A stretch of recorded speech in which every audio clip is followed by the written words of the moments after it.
നമസ്കാരം. ലോകത്തെ ഏറ്റവും സംഘർഷഭരിതമായ പുണ്യസ്ഥലം അതാണ് കിഴക്കൻ ജെറൂസലേമിലെ അൽ അക്സ പള്ളി.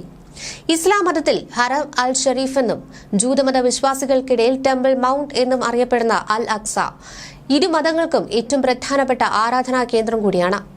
മതപരമായ പ്രാധാന്യം കൂടാതെ ഫലസ്തീൻ ജനതയുടെ സാംസ്കാരികത്തിന്റെയും ദേശീയതയുടെയും പ്രതീകം കൂടിയാണ് അൽ അക്സ. അതുകൊണ്ട് തന്നെ സയനിസ്റ്റ് അധിനിവേശ ശക്തികൾ അൽ അക്സയെ പിടിച്ചെടുക്കുവാനുള്ള ശ്രമങ്ങളും വർഷങ്ങളായി നടത്തിപ്പോരുന്നുണ്ട്. അതിന്റെ ഭാഗമായി പലതരത്തിലുള്ള സംഘർഷങ്ങൾക്കും ഈ പുണ്യഭൂമി സാക്ഷ്യം വഹിക്കുകയാണ്. അൽ അക്സ പള്ളി പൊളിച്ച് അവിടെ പുതിയൊരു ജൂത ക്ഷേത്രം നിർമ്മിക്കണമെന്നാണ് തീവ്ര സയനിസ്റ്റുകൾ ആഗ്രഹിക്കുന്നത്. അതിനായുള്ള നീക്കങ്ങളും കഴിഞ്ഞ കുറച്ചു വർഷങ്ങൾക്കിടെ ഊർജിതമായി അവർ നടത്തുന്നുണ്ടായിരുന്നു. അതൊരു വർഷത്ത് പുരോഗമിക്കുകയാണ് അൽ അക്സയുടെ നിലനിൽപ്പ് തന്നെ അപകടത്തിലാണെന്ന റിപ്പോർട്ട് കഴിഞ്ഞ ദിവസം പുറത്തുവന്നത്. അൽ അക്സ മസ്ജിദിന് ചുറ്റും ഇസ്രയേൽ നടത്തുന്ന ഖനന പ്രവർത്തനങ്ങൾ പള്ളിയുടെ അടിത്തറ ദുർബലമാക്കുന്നതായിട്ടാണ് റിപ്പോർട്ടിൽ വ്യക്തമാകുന്നത്. ജെറൂസലേം ഗവർണറേറ്റിന്റെ ഉപദേഷ്ടാവായ മറൂഫ് അൽ റിഫായി വഫ വാർത്താ ഏജൻസിക്കാണ് ഇത്തരത്തിൽ അഭിമുഖം നൽകിയത്. ഇതോടെയാണ് അൽ അക്സ പള്ളിയുടെ നിലനിൽപ്പ് ഭീഷണിയിലാണെന്ന് ലോകം അറിയുന്നത്. ഓൾഡ് സിറ്റിയിൽ ഇസ്രായേൽ തുടരുന്ന പഴയതും പുതിയതുമായ ഖനന പ്രവർത്തനങ്ങൾ മുന്നോട്ട് പോകുന്തോറും പള്ളി തകരാനുള്ള സാധ്യതയും വർദ്ധിക്കുകയാണെന്നായിരുന്നു അദ്ദേഹം പറഞ്ഞത്. അൽ അക്സ പള്ളിക്ക് കീഴിലുള്ള പല സ്ഥലങ്ങളെ ബന്ധിപ്പിക്കുവാനുള്ള തുരങ്കങ്ങളാണ് ഇസ്രായേൽ നിർമ്മിക്കുന്നതെന്നാണ് മറൂഫ് പറയുന്നത്. കിഴക്കൻ ജെറൂസലേമിലെ പുണ്യസ്ഥലങ്ങളുടെ മേൽ ഇസ്രായേലി നിയന്ത്രണം സ്ഥാപിക്കുകയാണ് ഇതിലൂടെ ലക്ഷ്യം വെക്കുന്നതെന്നും അദ്ദേഹം ആരോപിക്കുന്നുണ്ട്. പഴയ ജെറൂസലേം നഗരത്തെ ജൂതവൽക്കരിക്കാനും അതിന്റെ മതപരവും സാംസ്കാരികവും ചരിത്രപരവുമായ സ്വഭാവത്തെ മാറ്റിമറിക്കാനുള്ള ദീർഘകാല രാഷ്ട്രീയ പദ്ധതിയാണ് ഇസ്രായേൽ നടപ്പിലാക്കുന്നതെന്നാണ് പ്രധാന ആരോപണമുയർന്നത്.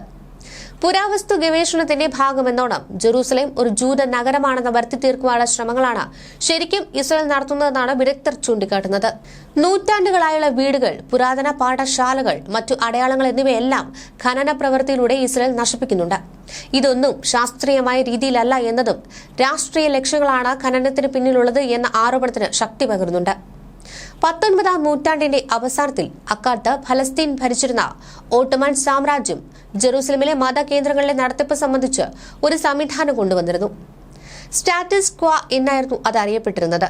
സ്വർണ്ണ താഴികക്കുടമുള്ള ഡോം ഓഫ് ദി റോക്ക്, വെള്ളി താഴികക്കുടം കൊണ്ട് നിർമ്മിച്ച ഖിബ്ലി പള്ളി, മറ്റു കെട്ടിടങ്ങൾ, കവാടങ്ങൾ ഉൾപ്പെടെ 1,44,000 ചതുരശ്ര മീറ്റർ വിസ്തീർണമുള്ള അൽ അക്സ പള്ളി സമുച്ചയം മുഴുവനും ഇസ്ലാമിക് വഖഫ് ഭരണത്തിൽ കീഴിലാണെന്ന് വ്യവസ്ഥ ചെയ്യുന്നതായിരുന്നു അത്.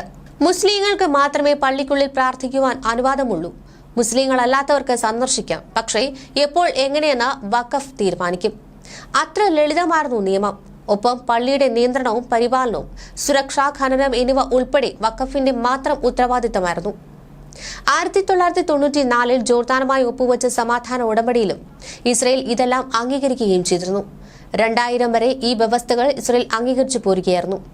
പള്ളിക്ക് നേരെ എന്തെങ്കിലും ആക്രമണം ഉണ്ടായാൽ ആഗോളതലത്തിൽ മുസ്ലിം രാജ്യങ്ങളിൽ നിന്നുള്ള തിരിച്ചടി നേരിടേണ്ടി വരുമെന്ന ഭയമായിരുന്നു അതിനു പിന്നിൽ. എന്നാൽ 2000-ൽ അന്നത്തെ ഇസ്രായേൽ പ്രതിപക്ഷ നേതാവായിരുന്ന ഏരിയൽ ഷാരോൺ നൂറുകണക്കിന് സുരക്ഷാ സൈന്യമായി അൽ അക്സയിലേക്ക് പ്രവേശിച്ചതോടെയാണ് കാര്യങ്ങളിൽ മാറ്റം സംഭവിക്കുന്നത്. ഇതായിരുന്നു രണ്ടാം ഇന്തിഫാദയ്ക്ക് ഉൾപ്പെടെ തിരികൊളുത്തിയത്. ശേഷം അൽ അക്സയിൽ ഇസ്രയേലി ഭരണകൂടത്തിന്റെയും സാനിസ്റ്റുകളുടെയും നിയമലംഘകരുടെയും നീണ്ട പരമ്പരയായിരുന്നു അരങ്ങേറിയത്. പതിയെ പള്ളി കോമ്പൗണ്ടിന്റെ നിയന്ത്രണം ഇസ്രയേലി സൈന്യം ഏറ്റെടുത്തു. അവരായിരുന്നു ആരൊക്കെ പള്ളിയിൽ കയറണം എന്നതുൾപ്പെടെ തീരുമാനിച്ചിരുന്നത്. അതിദേശീയവാദികളായ ഇസ്രയേലികളുടെ സന്ദർശനം പതിവായി. ഫലസ്തീനുകൾ വ്യാപകമായി ആക്രമിക്കപ്പെട്ടു. അതിനെല്ലാം ഇസ്രയേലി സൈന്യം കാവലിൽ നിന്നു. അൽ അക്സ പള്ളി നശിപ്പിക്കുവാനും അവിടെ ജൂതക്ഷേത്രം നിർമ്മിക്കണമെന്നും ആവശ്യപ്പെടുന്ന ടെമ്പിൾ മൗണ്ട് ആക്ടിവിസ്റ്റുകളും ശക്തി പ്രാപിച്ചത് ഇക്കാലയളവിലായിരുന്നു. വെള്ളിയാഴ്ചകളിൽ ഉൾപ്പെടെ പള്ളിയിലേക്ക് സംഘടിച്ചെത്തുന്ന ഇക്കൂട്ടർ അവിടെ എത്തുന്ന ഇസ്ലാം മത വിശ്വാസികളെ ആക്രമിക്കുന്നത് പിന്നീടങ്ങോട്ട് പതിവായി. ഒപ്പം ജൂത പ്രാർത്ഥനകൾ നടത്തുവാനും ആരംഭിച്ചു. 2021 മെയ്യിൽ റംദാൻ മാസം നടത്തിയ ആക്രമണത്തെ തുടർന്ന് 11 ദിവസം നീണ്ടുനിന്ന സംഘർഷം പോലുമുണ്ടായി. 2023 ഒക്ടോബർ 7 മുതൽ കാര്യങ്ങൾ വീണ്ടും സങ്കീർണമായി എന്നാണ് ഫലസ്തീനികൾ പറയുന്നത്. 60 വയസ്സിൽ താഴെയുള്ള ഫലസ്തീനികൾക്ക് അൽ അക്സയിലേക്കുള്ള പ്രവേശനം പോലും നിഷേധിക്കപ്പെട്ടിരുന്നു. അൽ അക്സ പള്ളിയുടെ മേൽ ജൂത പരമാധികാരം സ്ഥാപിച്ച് അടിച്ചേൽപ്പിക്കുവാനും മുസ്ലിങ്ങളെ അവിടെ നിന്ന് പുറത്താക്കാനുള്ള നീക്കങ്ങളാണ് നടക്കുന്നതെന്നാണ് ഫലസ്തീനികൾ പറയുന്നത്. അതിന്റെ എല്ലാം തുടർച്ചയാണ് പള്ളിയെ തന്നെ തകർച്ചയിലേക്ക് തള്ളിവിടാൻ കെൽപ്പുള്ള ഖനന പ്രവർത്തനങ്ങൾ ഇസ്രായേൽ നടത്തുന്നത്. ഇതിനിടെ സാമ്പത്തിക പ്രതിസന്ധി മറികടക്കുവാനായി ഗാസയിലേക്ക് 20,000 സൈനികരെ ഇറക്കുവാൻ ഇസ്രായേലുമായി പാകിസ്ഥാൻ ധാരണയിലെത്തിയിരുന്നു. പാക് സൈനിക നേതൃത്വവും മൊസാദും തമ്മിൽ ഇതു സംബന്ധിച്ച് ചർച്ചകൾ നടന്നുവെന്നും CIA ആണ് മുൻകൈയെടുത്തതെന്നും ഈ റിപ്പോർട്ടുകളിൽ സൂചിപ്പിക്കുന്നുണ്ട്. പാക് സൈനിക മേധാവി അസീം മുനീർ, മൊസാദിന്റെ ഉന്നതർ, CIA ഉന്നതർ എന്നിവർ ഈജിപ്തിലാണ് ഇതിനായി രഹസ്യയോഗം ചേർന്നത്. ഹമാസിന്റെ ഭാഗത്തുനിന്നും കരാർ ലംഘനം ഉണ്ടായാൽ ഗാസയിൽ സൈന്യം ഇറങ്ങുമെന്നും ഹമാസിനെ ഉന്മൂലനം ചെയ്യുമെന്നുമാണ് നേരത്തെ US പ്രസിഡന്റ് ഡൊണാൾഡ് ട്രംപ് പ്രഖ്യാപിച്ചിരുന്നത്.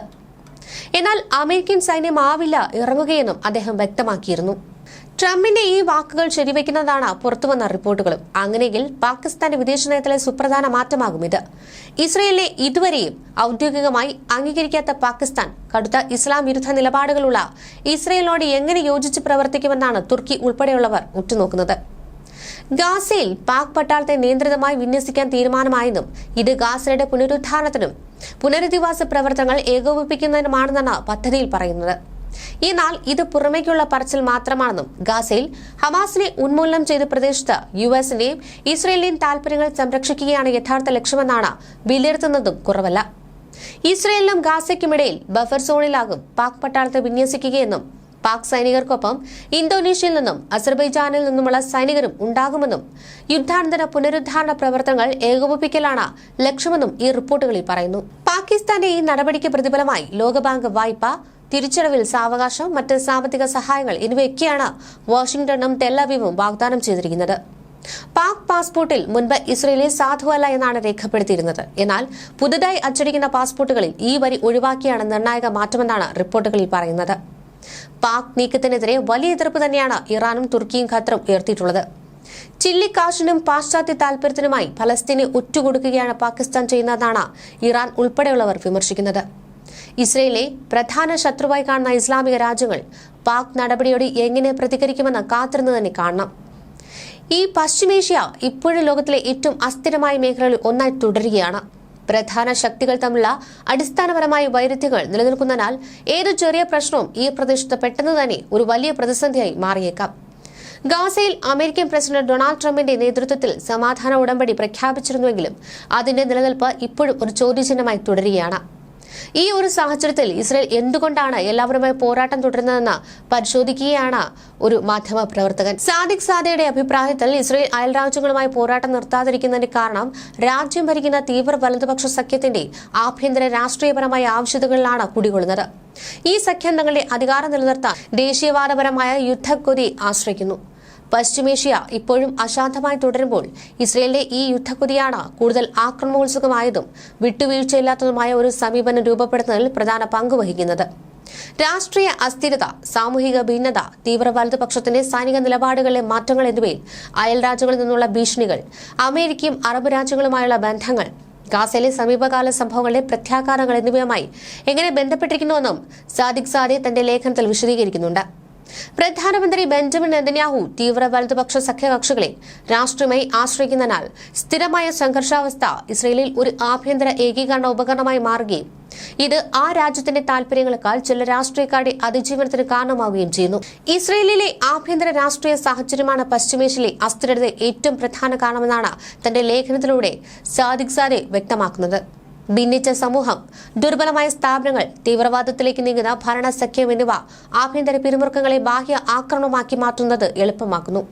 സ്ഥിരമായ സംഘർഷാവസ്ഥ നെതന്യാഹുവിനും തീവ്ര വലതുപക്ഷ സഖ്യത്തിനും ഇസ്രയേലിൽ ആഭ്യന്തരമായി അധികാരം നിലനിർത്തുവാനുള്ള ഒരു ഉപകരണമായി മാറിയിരിക്കുകയാണ്. കാരണം എന്തെന്നാൽ രാജ്യം ഭീഷണിയുടെ നിഴലിൽ ജീവിക്കുമ്പോൾ അഴിമതിയും ഭരണപരമായ പരാജയങ്ങളും പോലുള്ള ആഭ്യന്തര ചോദ്യങ്ങൾ സ്വാഭാവികമായി പിൻവലിയും.